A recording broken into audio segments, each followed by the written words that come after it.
Guys, welcome back to my YouTube channel. My name is Fellow and this is Fellow's Haven. On today's video we are going to be talking about this beauty right here. We are going to be having a sewing machine anatomy. It will be shown in your manual, but to just give a visual to what your manual will say. This is a hand wheel, this is a bobbin winder, and this is the bobbin winder. So when you do this, you start winding your bobbin, and when you do this, you have to put it back to the sewing mode. These are spool holders. This is where you put your sewing needle, your sewing thread. This is where you put your sewing thread when you want to start sewing. Most domestic machines come with inbuilt stitches, like what's shown here. These are all the stitches that are built into this machine. So this is going to be your stitch selector, where you're going to be just turning it to whatever stitch you want to sew. If it's zigzag, you just see where the zigzag is. It's a C, so you turn it to C and put your machine to zigzag mode. And now this is for the length of the stitch. So if you choose your stitch, which is maybe zigzag or straight stitch, but you want it smaller or bigger, it just depends with the number that you choose. So this is for your stitch length. We move to this one here.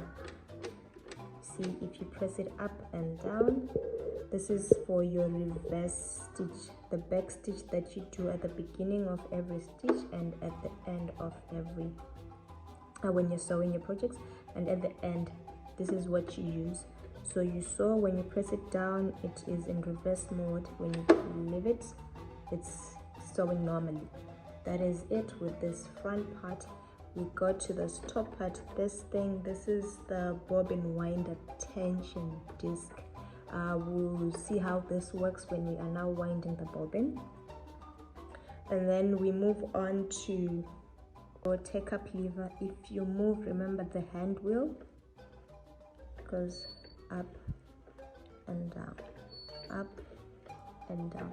This is in coordination with your needle down there. As we move down to the needle, you see how this moves in coordination with the needle. This is for your tension, for your thread tension when you are sewing.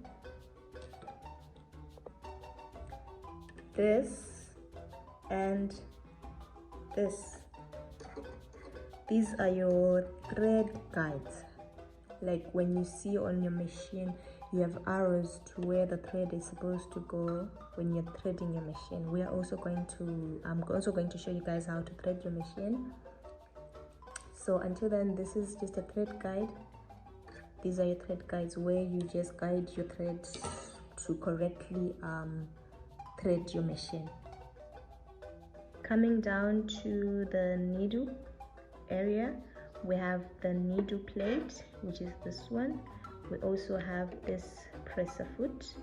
There are a lot and different types of presser foot that you can find out there. And this is your needle. This is the thread guide. This is a thread guide, this part here, where you just guide your needle till you reach to the needle part. This is me just giving life to your manual, because everything that I've mentioned, you probably find it in your manual. Make sure to read your manual, because machines come in, different forms, shapes, guidelines, and things like that. So make sure you read your manual to just confirm each and everything that I've mentioned in the video. Until next time, take care of each other and take care of yourself.